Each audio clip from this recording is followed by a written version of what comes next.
Hello, everybody. Welcome into the Casual Sports Podcast. I'm Alec Cabrera. That's Matt Morrison. Mike, not on the show today, but you get these two lovely faces to look at for the next hour or so. Grab your popcorn and your blindfolds and your plugs because we're not stopping. Heck no.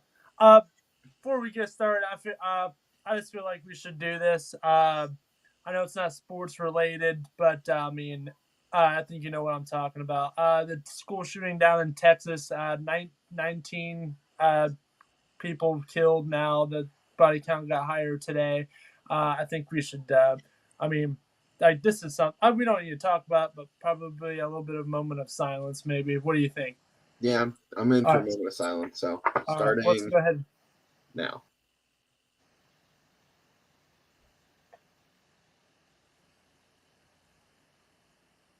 All right. Well, yeah, our thoughts definitely go out to all those terrible events. Yes. It's branched into the sports world, and Steve all Kerr the really athletes are talking about it. It's a problem, and we don't know the solution, so we're not going to dig into it here on the Casual Sports Podcast. No, but instead, what we will dig into, not to try and awkwardly change the subject there because I don't want it to sound that way, but we got playoffs going on, and it's a hard way to transition. But the NBA last night, I said it, I wasn't giving up on Dallas, and they did it. They won one. Gentlemen, get out your caps, get out your white gloves. They got us. They might get the gentleman sweep on them. So okay. I was glad, I had to take them. I couldn't say I wanted them in 5 and then have them get swept and pick that game. I wasn't going to do it. I knew Dallas had a chance, and they played the better basketball for 3 quarters in this game. The fourth quarter, they nearly blew it. Golden State outscored them by 19 points in the fourth quarter. They put up nearly 40 points in the fourth quarter, and it still wasn't enough. And that goes back to this Dallas squad is really good. They know how to make the adjustments. And the biggest problem out of this one is all of the adjustments came about 2 games too late. This should have come upon them in game 2, not game 4, not game 5. They shouldn't have needed to face elimination to make the proper change-ups in this. And I think that's one of the things that Dallas is going to be working on here in the next couple of years. It feels like they found their guy. They got Jason Kidd at the helm. He's a great player. He has great knowledge of the game. And it's kind of one of those things that you see with younger coaches as they're gaining that experience, especially in the NBA. Everything's fast-paced. You're seeing everything completely different than you did as a player, even as an assistant. You're seeing every number out there on the floor, every line change. Everything is completely different. And as Jason Kidd gets more reps under him, he's going to find those adjustments earlier. Steve Kerr didn't become a great head coach overnight. It took years to develop from when he played with Jordan in the 90s to work his way around, getting in that assistant coaching role and going with Popovich, and then finally getting that role at Golden State. And he didn't just go to Golden State and sit himself there. He went there and surrounded himself with great assistants that also know what they're doing and have been in his role before. He took LeBron James, former head coach that LeBron hated, and most of Cleveland did as well, and had him coach against us in the NBA Finals. What was his name? Coach Brown? I don't remember. Mike Brown? Mike Brown, yes. Yeah, okay. I think it's Coach Brown. I just can't think of his first name. Look at the coaching that Steve Kerr was under. Obviously, even with the Cavs, I think he was under Lenny Wilkins with the Cavs. I think Lenny Wilkins was late 80s with Cleveland. And then you jump over, with Chicago, and I always forget his name. Help me out here. What was his name? You're talking about Jordan's coach and Kobe's? Yeah. God, we're such frauds. Phil Russell. Phil? Yeah. Phil Russell? Nah, I don't know. No. It was Phil something. We're such frauds for not remembering this on the spot. Phil Jackson. Okay. that works. So, look, he went there with Chicago with Phil Jackson, and then literally after the whole Bulls thing ended, he went with Greg Popovich and the Spurs. So he's been under some coaches, so I hope he'd pick up some stuff. And then, I know Curry was a heck of a shooter in college with Davidson, but to put him under Kerr. Kerr developed him into the player he is because Kerr, back in the day was that 3-point guy. He could hit those, so he developed him even more. The same thing with Klay Thompson. So he's one heck of a coach. Yeah, and all you can hope is that Jason Kidd continues to develop in his coaching career. I mean, he got kind of thrown right onto the scene. Oh. He retired in the 2012-2013 season, and the next year he was named head coach of the Brooklyn Nets, replacing their interim coach in PJ Carlesimo, and he was only the third person to debut as an NBA head coach the season after he retired. So, he got kind of thrown into this almost 10 years ago at this point. Then he took over Milwaukee. Yeah, then he helped take over Milwaukee, did some good things there, coached under Larry Drew, and I think those years in Milwaukee were beneficial on how to put a team together because he didn't see the fruits of the labor he put in Milwaukee, but he sees now that putting this team together a certain way, building them up years after years, you can create that powerhouse. It's not something that the Nets just learned. It's not something you just buy through free agency. Those guys have to have a connection if you want to make a deep run in the playoffs. And I think his time in Milwaukee, he learned that. He got put on those Lakers teams that were just full of that talent. He knows how to work with superstars because of it. And he got a championship ring, with the Lakers in that. And that was his first championship as a coach at any level. Then Dallas brings him in here. And I love him in Dallas. He fits. Him and Luka Doncic seem to have this connection as a coach that you want to your star player. And my only thought is, as Jason Kidd matures as a coach, you're going to see those change-ups coming faster.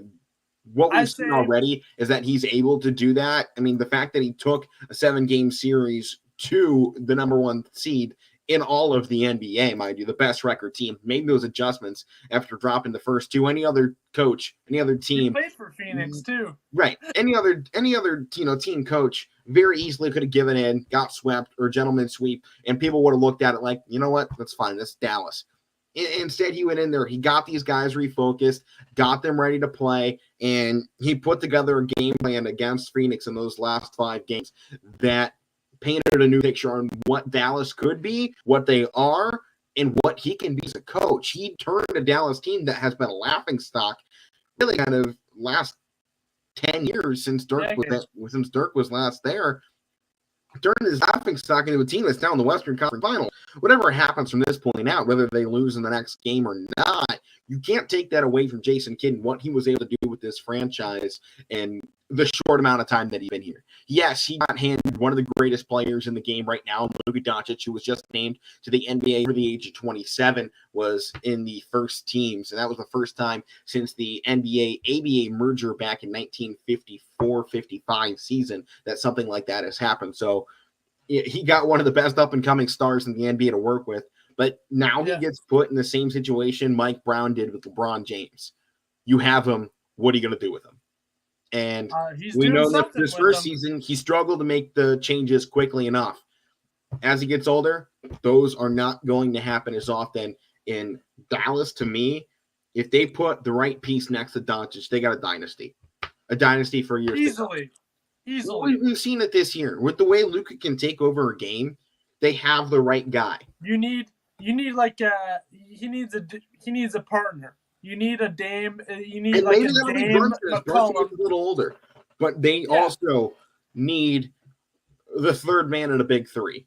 We're in a league where you need 3 guys. They don't have to all be superstars, but you need 3 guys that build this triangle, the connection of supremacy on the floor. You need those dominant figures that, hey, something's going to happen. I know that man out of there is going to grab the rebound and put it back in.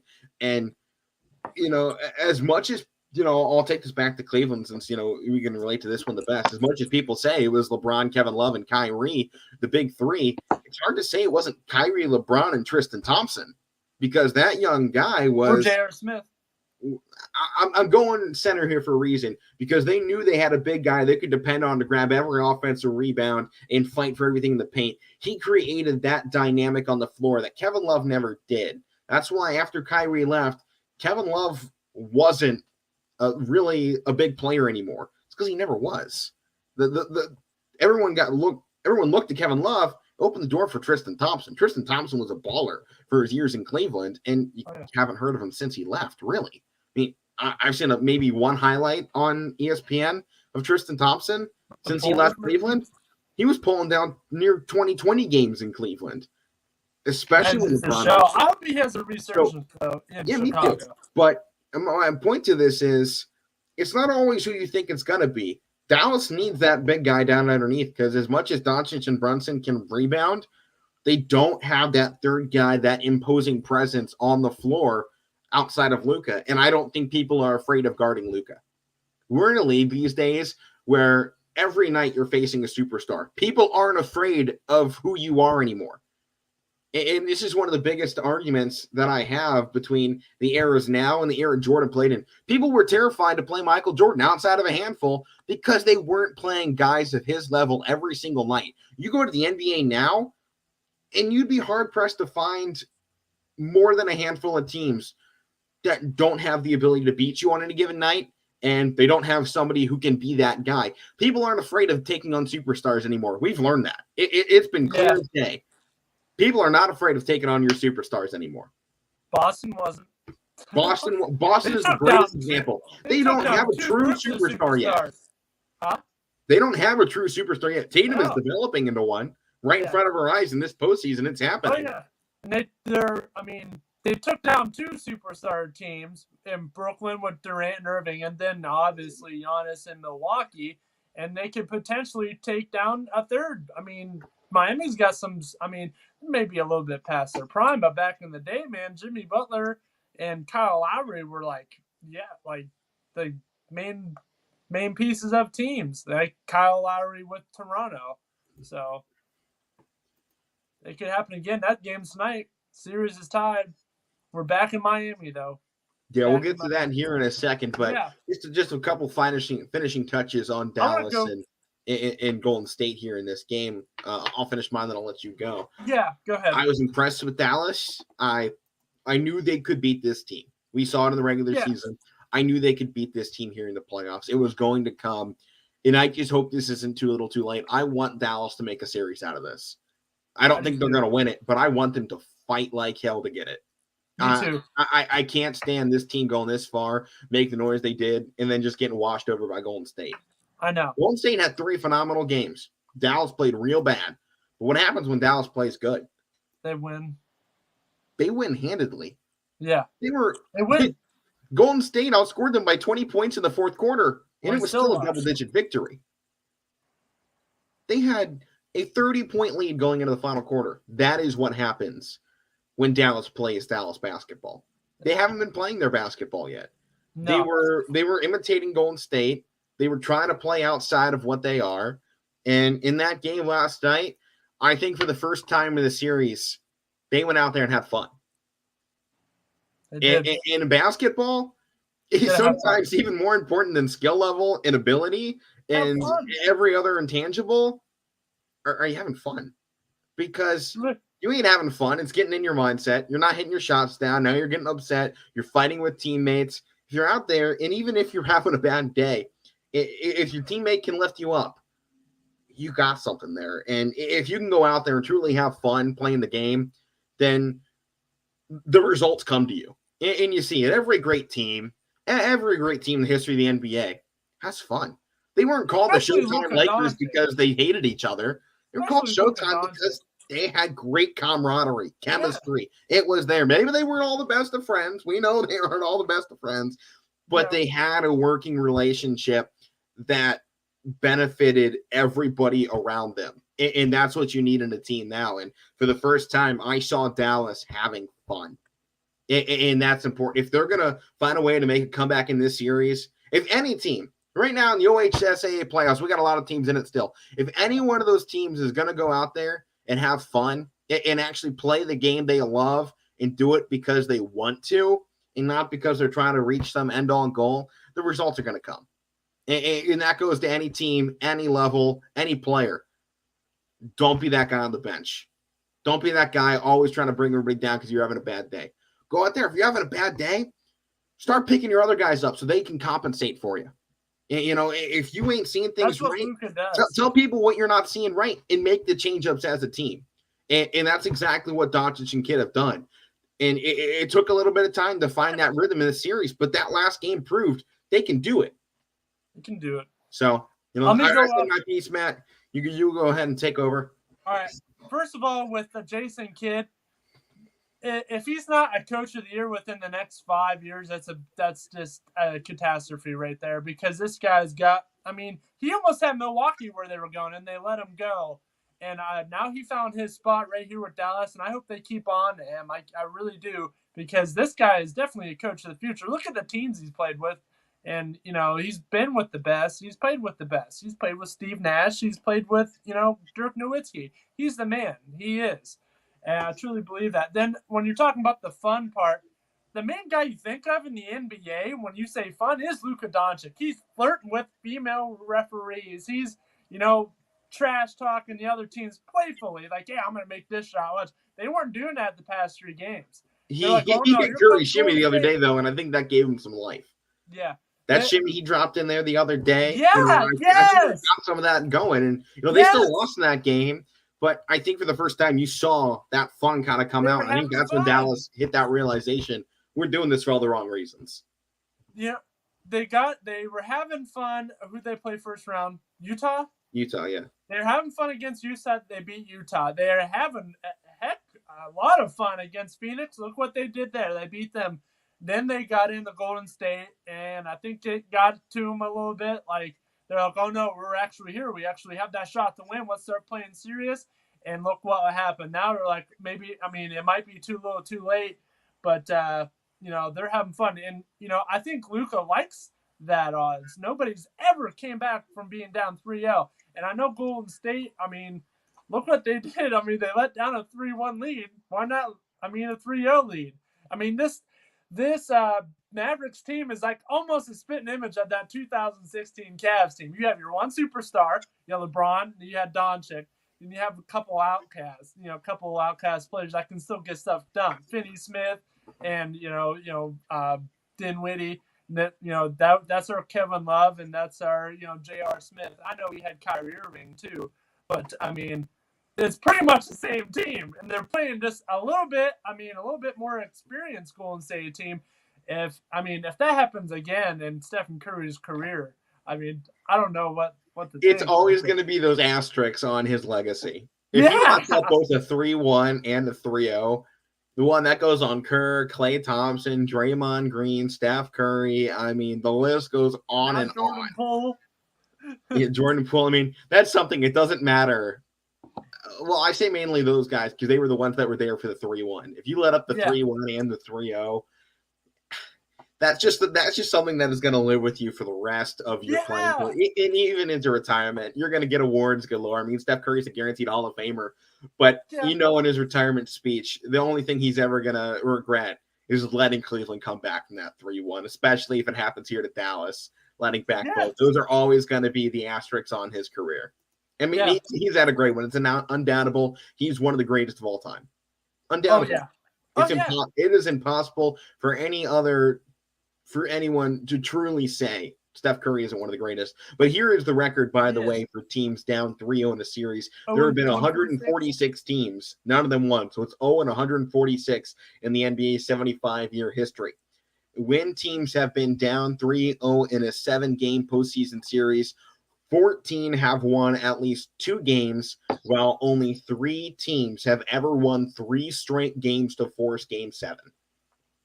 Wow. That is it. When was the last time that happened? Forced Game 7 after being down 3-0. If you can find that. Well, let's see here. That's just interesting. Here are the 3 teams that forced Game 7.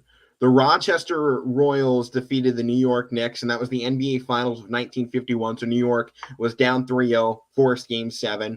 Utah Jazz in the Western Conference semifinals back in 1994 were defeated by the Denver Nuggets in 7 games. And in 2003, the Portland Trail Blazers were defeated in the Western Conference first round by none other than the Dallas Mavericks. So the Mavericks have been on the other side of this back in 2003. Yeah. So, So 2003 was the last time. So it's been almost 20 years. Oh, jeez. 20 years since someone has forced their way back into a series. But 3 times in 75 years that's happened. That's just, it doesn't happen. You're literally calling once every 25 years. Yeah. And the fact that from the first one to the second one, there was a 40-year gap. There's not a better team. Out of 10. There's not a better team than Dallas to do this. You're not going to get a prime. If it's going to happen, it's going to be Golden State in Dallas. If it's going to happen, it's going to be this series, and I can't explain to you why. It's like a lackluster type of team. Like, they're not lackluster. Like, that's far from what they are. But, like, you have Luka and you got all they're going up against the greatest dynasty in the last 10 years, in the last 20 years of the NBA. The greatest dynasty, they look lackluster. So, yeah. I'm with you on that. I'd love to see them come back and do it. You know, I think every sports fan loves to come back, unless you're rooting for. I think most people in this, aren't really rooting for one team per se. I think there's a lot of people that don't want Golden State back in the NBA Finals because it's Golden State and they've been there tons. Right? I'm at the same opinion. I don't care. My team's not in it, so I don't care who we go up against. I want the best games in these conference finals. I'll put it out here. Both sides, they have been a snooze fest. I want something exciting. And if that's Dallas forcing 7 games against Golden State after going down 3-0, that's what I want. And at the moment, that's the best storyline we can have come out of this Western Conference semifinals at this point, because it's either, this thing gets forced 7 games, it'll be awesome, or Game 5 is a runaway and we probably have an unnecessary injury somewhere on either side, because that always seems to be how these go down. Any chance of a comeback's destroyed because Luka Doncic is going to tear his ACL or something in Thursday's game? Yeah, tomorrow. So, yeah. I hope the highest hopes that Dallas can come back in this one, because that's just fun, exciting basketball, and that's what the NBA needs. In all honesty, these playoffs are a snooze fest. I mean, outside of Steph Curry, who's really giving us some highlights? I mean, Andrew Wiggins put a poster down, but you compare this to years past. Here's where I'm going, Matt. When you compare this to years past of, we had storylines galore, Toronto and Kawhi, or the Spurs with Kawhi. I'll put that out there. Or, LA Clippers with Paul George and Kawhi Leonard. You had LeBron James in the Eastern Conference. Can Boston finally get past him? Can Kyrie Irving get revenge on his old teammate? There were storylines, and our best players in the league are out of it. Steph Curry is the only one that you can say is one of the top players in the game that is that are in the conference finals. We have up and coming stars, Tatum and Doncic and Brunson and a lot of other guys, Max Strus, up and coming guys, and Tyler Herro and Duncan Robinson. There are great guys in it, but there are no superstars. We have a superstar left in the playoffs. I won't even go so far as to say as Lowry and Butler are. They were. Well, Kyle Lowry was. Jimmy Butler's never been anything. No, he's the kind of guy too. He's so humble. He'd be the first guy to admit it. He ain't nothing but a bad guy with some good skills. That's been trying to get that to pay off. Yeah, this is a heck of a series. I actually like this series, back and forth. It's tied now 2-2. Okay, so, we can go over to the Boston-Miami game. I want to talk about this because go for it. Tonight, they're back in Miami tonight. I think this is a good leverage for them because they needed to get out of Boston. They need to get out of there fast because, they weren't hitting anything. That last game, they weren't hitting anything. Maybe they can come back to Miami, their old FTX arena. That's where they explode with all those fans and the whole whiteout situation. Like, this is where Miami wants to be, and it's just a back and forth series. Back and forth. It's going to go 6-7 games. This is going. I know. Honestly, man, I hope so. Oh, me too. I love this series. I originally, I'm still pulling for Miami, but I don't hate Boston. It's not like I despise everybody on their team now, but I hate Boston, and I still want them to win for some reason. Yeah, I like Miami. I like Jimmy Butler. I like Kyle Lowry. I'm starting to get on that Max Strus, side too a little bit. You're on the Strus juice. Yeah. But and I like Victor Oladipo too. Like, he's showing he is a a major shell of what he was in Indiana, but he shows flashes here and there. And I think if he shows enough of those flashes, he can get himself back to that player he was. Because I tell you right now, if you had that Indiana Pacers, guard in Oladipo who took LeBron to 7 games and what that second round, I was at that game 7, and he was hitting shots and moving in lane left and right. If you had that guy, oh man, this would be a dangerous looking Matt, team. even if you had the guy that was playing for the Rockets, 2 seasons ago, yeah, that's the guy you won. He played 20 games, but he put up 21 points a game. But yeah, if you can return into that Pacers magic that he had, the only thing is like it's a shame Oladipo's prime was wasted in Indiana. They tried so much of that time. He got drafted by the Magic, played there for 3 years, did just fine. He got an OKC. Then went to the Thunder in 16. Then went to the Pacers for 4 years, and those 4 years he looked like he was going to take over for the next Paul George when they finally moved on from him. But the injuries riddled him, and that's the thing again. Injuries have riddled what probably could have been a great career for Victor Oladipo, and it also burned him through the greatest years of his prime. I mean, the last 5 years, he has played 20 games or more once. He's just like Derrick Rose. I wouldn't say just like Derrick Rose. Derrick Rose had the accomplishment. He got to his peak and then broke. Oladipo broke before he got to experience it. Yeah. And that's the saddest thing, in sports is when a player has all the potential and they're about to reach the mountain, they just get shot down every time. And yeah, no. It's sad to see. It's sad to see it. And to a degree, it's like Chris Paul. He's been getting cut down at every turn his entire career, and it's sad to see because he is one of the best point guards that has ever dealt the ball. They call him the point guard. He wasn't looking like that against Dallas. No, he wasn't. Last year was his shot. That was his shot. Now, watch, DeAndre Ayton might leave now. They're already talking to Ayton, possibly Ayton to the Trailblazers, which would be sick with Ayton and Nurkic and then Dame and then whatever draft pick they get. I've seen a lot that the trade would send Ayton to the Suns for Nurkic. Oh, that's the one I saw now. To the Blazers. Oh, wow. Yeah, so Ayton for Nurkic with, obviously some picks involved because they're not giving up Ayton without a fight. No. He's not a guy you let walk for some candy. No. Chris Paul, you got to get the big bucks out. Near the end of his career, though. We got Devon Booker for a little bit more. I mean, even Devon Booker's well into his career. He's been in the league for, a decade at least now? So, it feels like it, but no, I don't think it's been that long. He got drafted back in 2015. All right. So he's only 25 years old. He is entering that prime. Oh, okay. He's getting there. He got picked at, I think, 18 or 19. I think when he was. So. If you had the Chris Paul from, the Clippers on this team, damn, look out, people. Because Chris Paul, he was more consistent than he is now. He dropped 30 points in one game, and he came out and scored 4 points. That wasn't him with the Clippers. Him rocking with Blake Griffin and who's the other guy? DeAndre Jordan. Yeah, DeAndre Jordan in there too. What'd they call him? What'd they call that? Something with the dunks. What was it? Darn it!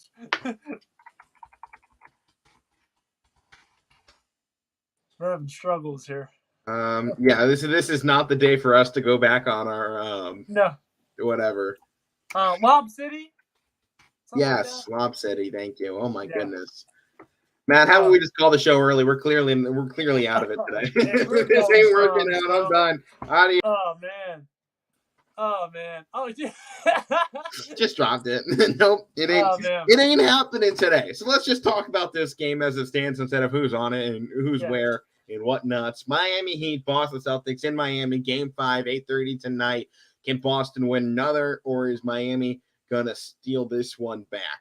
And they got home court now. Celtics won one at home. Celtics won one on the road. Heat won one at home, took one on the road. Yep. We're completely even right now. But without a question, the Celtics have been the better team in this entire series. 4 games have shown me that Boston should have won and have swept. And game 4 proved it on Monday. I said it back then. Celtics just figured out how to play 4 quarters of basketball. The rest of the league is on notice. Stamp it right there. Game 5 tonight, I got Boston. I mean, I'm leaning towards Boston, too. I'm still going to rock them with Miami. I think think they're where they need to be. They're back at home. I think they figured out that Boston knows how to play 4 quarters now. I mean, they definitely got that in the last game, and Spoelstra needs to get behind his guys, and he's got to be like, hey, you're playing all right. You're playing. I'm not gonna swear, but you're playing like crap. You got Butler, you got Lowry, you got all the guys you need, but they're all playing like crap, and like, get going. Spoelstra is the main guy behind everybody here. He has led teams to NBA. I know he had LeBron and everything, but I mean, he was still the main guy there. LeBron in Miami was not controlling the things he was when he came back to Cleveland. This was Spoelstra's team, and it still is. And if you look at that, I mean, Eric Spoelstra is pretty much the only coach that's still with the team that coached LeBron. I mean, Tyronn Lue was out of there right after LeBron left, and I mean, look at the Lakers. What are they looking for their third coach already? So, I mean, the main guy. I mean, even with the first time with the Cavs, Mike Brown was gone right after. Spoelstra proves that he can still coach and build up players without superstars. It took them a little bit, but they finally got them there. I mean, I know they acquired some guys, but they made good drafts too. So he knows what he's doing. And yeah, I don't think anything about this has been a criticism on Spoelstra. I think he's just going up against – it's hard to say a better team because you look at these players on paper and you go, oh, Miami's has what? Pritchard? Right. Yeah. You look at Miami and they go, yeah, Miami is definitely the better team when you look at who they have. But I think if you look at Boston as a whole and what they've done this season, the guys they've put together, the playoff experience that the team actually has, despite the fact they are so young, they're constantly in the playoffs. Boston is a playoff team, and they have a city rallying behind them.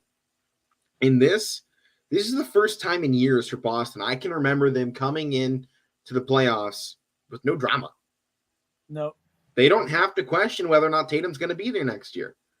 You know, they aren't coming in with 1,000 questions of what's Kyrie going to do? Is Kemba Walker going to show up like he did in Charlotte? Is he going to be that Kemba? Who is he going to be? You know, they aren't dealing with drama queens and, you know, wannabe Michael Jordans like Paul Pierce. You know, yeah, I got to throw him under the bus. Just have to for saying it.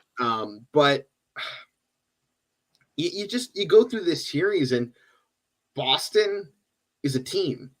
And I feel like Miami, they're a team, but they're a team of a lot of individuals. Yeah. Jimmy Butler, he's a team guy. And I think it's hard to say he's not.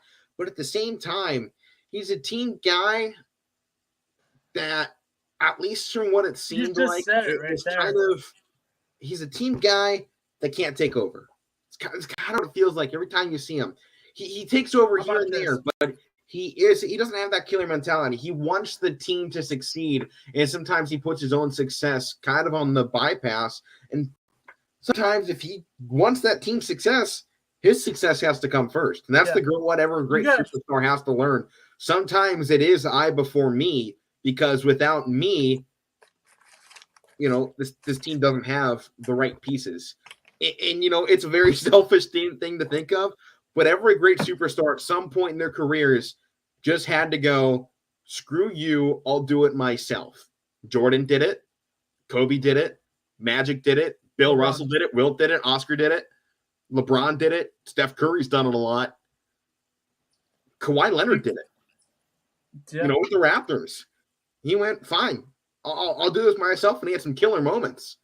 I mean, the dude took one season with the Raptors and won a title. That's what you need. That ain't Jimmy Butler. No. You got a lot of guys on that Miami Heat team that are focused more on their individual selves than the team. I mean, Kyle Lowry is definitely one of those guys. Victor Oladipo is trying to relive his glory days in Indiana. So every time he gets on that court, he's like, it's all about me. Like, I know he got some sick. I feel like we're thinking opposite on this. You're thinking these guys are individual. I disagree. I think these guys are too focused on the team. Okay. Every one of these guys has been or will be the centerpiece of a team at some point in their career. They have or will be that guy. And it's pretty much. Or they already have been. That's what I just said. I said they either have been or they're going to be that man on a team. And now they're all coming together and trying to work together as a team. But sometimes what you need best to work together as a team is just to go be yourself and be the person they brought to the team. And I haven't really seen that from Miami. No. It feels like all these guys are too focused on winning as a team. And that's great. And you have to do that. But at the same time, if you're that guy, but you can't go be that guy, your team will have no success. If Aroldis Chapman doesn't come out in the 9th inning for the Chicago Cubs in the World Series, if he doesn't come out as the guy, as the best closer in baseball, and he doesn't believe that and he doesn't throw like it, the Chicago Cubs do not win a World Series. Cleveland walks away probably in 5 games. If it's not for somebody knowing when the time comes, I have to be that guy. Yeah. Miami does not have it. And, I thought about it the other day because Jimmy put up that 40-point game and I went, finally. Finally, he did that. Now carry that. And then they lose by 20 points. And it's like, no, you went away from the thing that won. You went me before we, and you won. This is the playoffs. Okay. Basketball is great in the regular season. This is the playoffs. Somebody on this team needs to step up and go, I'll do this myself. And that man's name is Dwayne Dedmon. Maybe it's Dwayne Dedmon. Maybe it's Max Strus. Maybe it's Duncan Robinson, who's been getting no minutes and really needs to. Or maybe that guy's on Boston. His name is Marcus Smart. He's not doing it offensively, but we've seen what his defense does. It's the same thing. Roy Shannon came out in the 9th inning throwing heaters. Marcus Smart came out in game 3 and was locked down. Sometimes it isn't scoring. It is, I'm going to be here for the reason that I'm supposed to be here. I'm not here for us. I'm here because I'm supposed to do this job, and I'm going to be the best at it, and I don't care what you do because I'm going to do the best of what I do. And that is what separates good from great. And there's nobody on Miami that is great because nobody on that team is willing to sacrifice to win. Did you see the thing the other day that Jimmy Butler might be the long last kid of Michael Jordan? Yes, I did. That's so funny. But I mean, I don't think it's possible. None of Jordan's kids were good at basketball. Yeah. None of his kids really wanted to do it. So, I mean, the similarities, they do look very similar. Those half and half faces that they'll draw up. And I'm like, okay, that's close. But Jimmy B ain't a killer. Jordan Jimmy B ain't a straight up menace to society. Michael Jordan did not care who you were, what your name was, where you're from. If you stepped onto his court, and yes, I mean his court, because his court was any court that he stood on. If you stepped onto his court, it could be at the United. It doesn't matter what court it could be the United Center, or it could be the court they built him for when he did Space Jam. If you're on that court and he's there, it's not your court. It's not yours, Charles Barkley. It's not. How about this one's going to hurt Clevelanders? What if his court was in the Coliseum? Oh yeah, in Ridgefield. Oh yeah, because the greatest thing that ever happened on that court was Michael Jordan. Yeah. Well, Muhammad Ali fought there. Well, basketball-wise, how about that? Okay. Basketball-wise, the greatest thing in the Ridgefield Coliseum's history is Michael Jordan. And as a Cleveland fan, this hurts me the most. I say the best players in my fields aren't even from my field, from my teams. The greatest player in, the Ridgefield Coliseum's history is Michael Jordan. The greatest player in First Energy Stadium history is Big Ben. For crying out loud, I don't have a single, guy who's dominated my court. I got Quicken Loans Arena and LeBron James. That is what I got. And Travis Hafner and Jacobs Field. And it is Jacobs Field. It's not Progressive Field. I like that you said that. It'll always be the Jake to me. Oh, absolutely. And it'll all be something else. Every Cleveland fan, it's always the Jake. It don't matter who playing it, what day it is, what year, it's the Jake. My parents don't call Quicken Loans Arena Gund. And they're not even Quicken Loans. It's not even Quicken Loans anymore. It'll always be the Q to me, just like it'll always be the Gun to them. And some kid's going to grow up calling it the Rock, and we're all going to go, just like our parents went, it's the Gun. It's the Gun. It's just what's going to happen. No, but I take Celtics in Game 5 here tonight. What about you, Matt? I'm going to go Miami. I'm still rolling with them. That's my team. I like them. So I'm going to keep with them. They're not they're my team outside of Cleveland. I like Miami. I was there. I toured it. Got a cool Dwayne Wade shirt in my closet. I like them. Alrighty, well, let's go ahead and jump into the NHL. I think we completely missed it, by the way. I mean, we barely touched on the NHL yesterday. We had to fly through it. We never got to baseball. We just killed 40 minutes. Yeah, I know. See, this is why basketball is such a great time of the year. There's so many discussions that turn off of it. I love watching basketball in the playoffs. Same thing with hockey. And last night, man, we had some games last night. Pull it away. Edmonton pulled away. They're up, commanding 3-1 lead now. So I still can't believe what they're doing. They're insane. They led 3-0 after the first period. Yeah. What is this? My question this season, I mean, obviously the Oilers had to be good enough to get the 2 seed and, do what they've done so far. Yeah. Where did this team come from? This ain't the team that was in the regular season. This team knows how to play defense.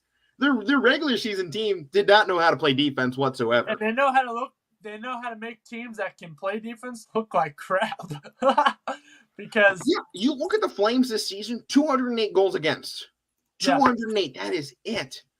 The only other teams that were close were the Hurricanes and Rangers that both played in the playoffs as well. And we're about to talk about that now. Yeah, and we're going to get to that. Because I guess this Flames team that's playing now, these teams flipped. I told you. Oilers are better offensively and defensively than the Flames. Yeah. Looking at the regular season, outside of you, I don't think anyone could have told you that. Nope. You were telling us. No one wanted to believe you. I didn't want to believe you. I didn't want my differential to be wrong, okay? I was saying 2 things about 2 separate teams besides the Penguins. I said the Flames are going to be overrated, which is looking like that, and Edmonton's going to go off. Well, that's looking like that right now, doesn't it? I really hope it continue that because Colorado is just a menace right now. I thought St. Louis was going to get we'll get to that game here They're not really. They're down 3-1. So, but I mean, we already saw a team come back from 3-1 this year. How painfully that is to say that, but it's happened. It happens more in hockey than anything else. And how about the Rangers last night? 4-1 taking down the Canes. I think this series is catching, and this New York team's catching me off guard. Every turn it looks like, oh, this team is crap. They do not belong in the playoffs. And then they start pulling them out of their, sun don't shine areas, and they find ways to win. They put goals in that should have no business, and Shusterkin between the pipes is putting in great work for his team. This just 1 goal out of the 31 put against them, and the Rangers team they were just rolling on Ranta for the Hurricanes. I don't even want to talk about them. I'm still talking about the Oilers. We'll get to that get to that team in a second. See, Go for it, Matt. Go for it. But I mean, Edmonton.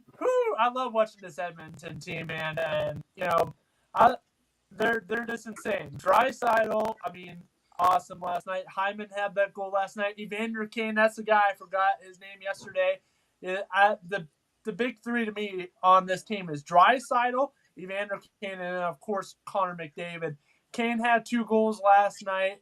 McDavid had 2 assists. Draisaitl had 3 assists. So, those guys are just unstoppable. When they're on the ice, it's like, get the heck out of the way or stop them, because you're either going to be in front of them trying to stop them, or just get out of their way, because here comes a freight train, man. Here it comes. They're fast. I've said all year, they're fast. They are a fast-moving team, especially with Connor McDavid. The guy's moving 25 miles an hour past 3 defenders. That's how he gets these defensive teams off guard, because they can't keep up with them. They can't keep up with them at all. Draisaitl has some speed too. They're exhausted. I saw Johnny Gaudreau last night, and he's panting, and he's resting his hands on his knees when he's skating. I'm like, they're out of breath, and they had to come back too in that game too. They're down 3-0 and end up losing 5-3, but they tried to come back, and that just made it even worse. You got to be able to run with this team the whole way. You cannot come back. Nobody can come back and beat this team. It's nearly impossible, man. They're when they go down this mode, they're there. You have to be the team to skate with them the whole game. And right now, Colorado's looking like that, because they got some fast cats out there too, with McKinnon and others as well. And I tell you what, that is going to be one heck of a Western Conference final, man. I'm going to watch every game of that. That's going to be a sick hockey final. It might be better than the actual Stanley Cup. I mean, both these teams they're one of the best in the leagues. Colorado really put that out there this year. Edmonton's kind of been floating around a little bit, and then finally turned it on in the playoffs. Which we're really seeing that now because you look at Calgary. Everybody picked them to be one of the favorites, and I'm out here saying I don't think so. I said that about Colorado too. I'm wrong about that, but I'm right about this so far. So, Edmonton, they got a team. That's all I got to say. I'm running out of things. All right. I was just seeing how long you were going to go there, but no, I agree with everything you got. You know hockey better than I. So let's go into the other game, though. I think everything's been said on the Oilers and Flames. Rangers, Hurricanes, Matt. I already said my piece. Go for it again. Oh, my gosh. Here we go again. Let me get a sip of water. All right. So the Rangers are a bunch of thugs, okay? They got Trouba, who's headhunting. He went after Crosby, knocked him out a couple of games. That was enough to, get them past them. Everybody's like, oh, this is a team to come back.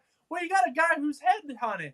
And that makes you think, players like McKinnon and as well as, Connor McDavid, like, these guys are in trouble because this guy is literally headhunting Trouba. There's even an article right here called "More Headhunting for Trouba." Like, I don't know if you saw this hit, but Domi, one of the guys for Carolina, was literally falling down, clearly defenseless, and you see Trouba just throw his entire body at him and lay him out. He was laying out. He was stretched out on the ice. Like, it took him a little bit to get back up. Like, they're looking like the Charlestown Chiefs. If you ever seen the movie Slapshot, they won all those games because they just beat the heck out of all these other teams. They started stuff. They don't have skill. They're just a strong team, and they like to kick the crap out of people. And, when you're going against Pittsburgh, who really doesn't have any tough guys at all, yeah, you're going to win. You're going to wear this team. They're like the Detroit Pistons of the 90s. They weren't good. They weren't nearly as good as people thought they were, but they beat the heck out of people. They beat the heck out of Larry Bird for years, and Larry finally just succumbed to it and said, all right, I'm too old for this. I don't want to go through this again. They did the same thing with Jordan. So Matt, Jordan finally said, I'm your tired point of this about crap. Detroit here real quick, Matt. I got to interrupt. Detroit was a really good team, and they just also mixed the physicality. Okay. You can't say that Detroit was not a good team. The way they went and dominated, they had Isaiah Thomas, one of the best guards to ever play. And you had a great defender in Dennis Rodman as well. But Bill Laimbeer and what's the other dude? Rick Mahorn. These guys were not NBA All-Stars. They were thugs. They're just like this. Yeah, but they were thugs with a purpose. With a purpose, and they wanted to win. They wanted to prove they could take down the best teams ever, and they did. But I gotta say, the Bad Boy Pistons were more than just thugs. Yes, they were thugs. They were a menace to society. But at the end of the day, they could be that because they were that good. Too. They could play. So I'm not saying that the Rangers have guys that can play because they have some guys. To look again, my mind's going blank when I'm trying to think of names, but well, how about we get back into this series tomorrow when they have more games coming out? Let's go into tonight's game with 10 minutes left on the show. Maybe we'll take a stop in Major League Baseball as well if we get there. But the St. Louis Blues taking on Colorado in Colorado here. Game 5 tonight. Colorado already up 3-1 in the series. Matt, did they close it out? They took game 4, 6-3 back on Monday. I'm about 70% saying they do close it out, but then like 30% saying, hey, St. Louis, maybe catch them when their guard is off and maybe get one more game. But, if we see like the first quarter or something, I'd be able to tell you right away. Even if the score is nothing. Because, hey, Matt, I can tell you who's going to win this game when it's over, and I can look up at the scoreboard. Yeah. But I'm not saying it like that because as soon as that game starts, 5-10 minutes into the game, you know which team is on and you know which team is off. So within 5 minutes, I'll be able to tell you. But St. Louis has been inconsistent, and Colorado, they haven't. They've been consistent. Games. They have been very consistent, but You don't know if they'll let their guard off a little bit. I mean, they didn't do that last series when they were up 3-0. So I don't expect it here. I mean, I don't the either. fact that they put the nail in the coffin 6-3 back on Monday for taking that, going up 3-1. St. Louis ain't the Rangers. They ain't got that physicality that's going to beat an opponent into submission like they did against Pittsburgh. They're going up against probably at the moment the hottest playing team on the ice, which obviously sounds kind of funny to think about it that way. But they're the hottest team on the ice. They're so hot they're melting the ice, and that's how all the pucks are going in. But Colorado putting that final nail in the coffin back on Monday, to me, ended this series. It's over. I don't think we see much out of the Blues tonight. They're going to be playing with their heads on fire. But at the same time, there's nothing you can do. This is what I've seen throughout this playoffs. When teams are down 3-1, they put all their energy they can. I mean, and ultimately the Rangers did that. But, I mean, I've seen it even with Nashville. They're down 3-0, and they put everything they're out there. Like, they push to the limit. But that's all they're thinking about. They're just thinking about going to their limit and playing the best, but they don't think about strategies and stuff like that, where, Colorado's sitting back and relax and saying, hey, there's no pressure on us. They're playing without pressure, and they're playing with fun. They're having fun, I tell you that. And that's why they're winning all these games. That's it. All right. Well, I got Colorado tonight, Matt. Me too. You? All right. Well, we got another series ending. Another team punching their ticket one step closer to the Stanley Cup championship. Let's go into baseball here. And Matt, don't look now, but Boston's turned things around. I know. 6 in a row, 8-2 in their last 10. Their differentials back in the positives by a better margin.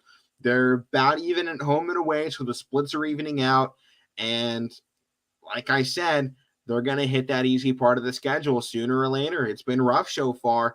And I think that's coming around the corner here. Boston's kind of evening back out. And you look at them, they're 4th place in the AL East, but if you put them in the AL Central, they're sitting right behind Boston. They're ahead of where Cleveland is the 3 spot. They're sitting about 3rd in just about every single division. In the NL East, they'd be in 2nd place right now. Yeah. So don't look now, but Boston's coming. Here they come. They're coming. A big part of it. Trevor Story, never going to be in last place in any division. Are you kidding me? No way. I knew that wasn't going to last. So, but here they come. That's it. As soon as Trevor Story got going, man. He got the American League Player of the Week, I believe, one of these last weeks. I mean, it was just last week against the Mariners when he had a 3 home run game, and it really kind of ignited this team to what they've done here. Yeah. He hit the grand slam to Johnny Gomes, a former Boston legend there. And I like the fact that Johnny Gomes played for the Durham Bulls, too. I was looking into that. Like, all right. So, I mean, here they come. The story finally got settled. I think I said this. You got to wait for these guys to settle in.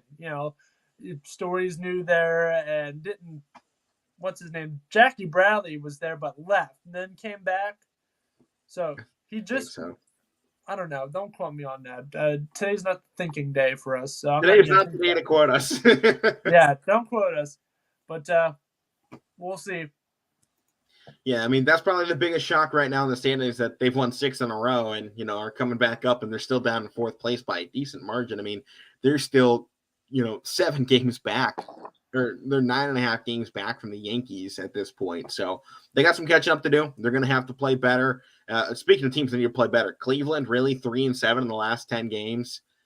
They're just too inconsistent this season. They gave us so much promise at the beginning of the year, and I think it was like Cleveland Guardians not this last season.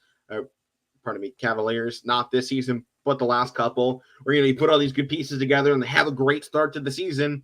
Then it all falls apart really quickly after the first 20 games. It's like first 20 games, oh, yeah, we got 11 wins already. This is good. Things are looking better.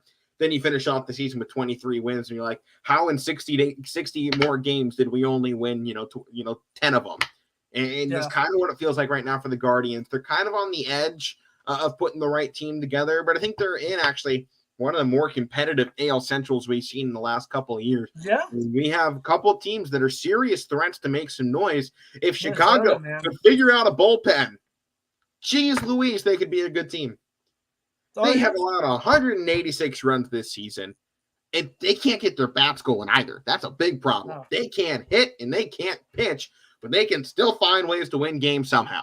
Yeah. Because they're sitting at 500 and they have no business being 500.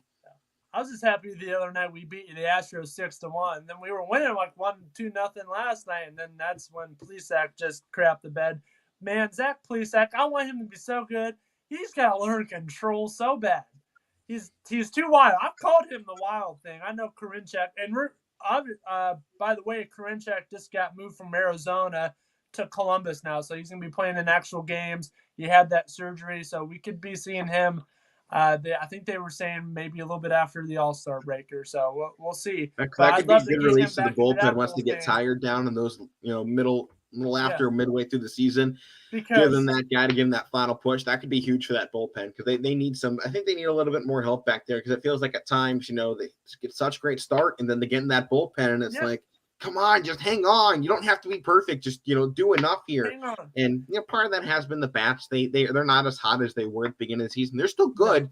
And I think in reality, Matt, out of the last few seasons we've had on a Cleveland hitting the baseball, I think you gotta like where we're at right now. The fact that they're 14th in baseball, we've been bottom 10 the last couple of years. So if things at least hold out at this, it's improvement. When you have such a young team, we're not looking for World Series. We're not looking for pennants right now or division championships. We're looking for improvement. Can this team improve from where they were last year to this year and this year to next? And if we see them make that jump here and keep that batting average up, I think for a lot of us fans, it's going to mean, you know what? Yeah, we're not winning it, but at least we're winning games and we're putting hits together. It's competitive, and it's not 1-0 losses where we get shut out. I mean, how many times did Cleveland get no hit against last year? It was Twice. 3 or something? Twice. One to Carlos Rodon with the White Sox, and then Wade Miley with the Reds. I mean, if that gets figured out and fixed, things are going to be a lot better for Cleveland, and we've already seen that so far. But unfortunately, we are just about out of time here on the Casual Sports Podcast. I've been Alec Roberta. That's Matt Morrison. We blew through it. I believe Mike will be back on the show tomorrow, so make sure to tune in here. I won't be in tomorrow. I'll be out the next couple. You're going to get more of me tomorrow on the remainder of the week, but that'll do it. Power Hour coming up next on your sports network. We'll see you tomorrow.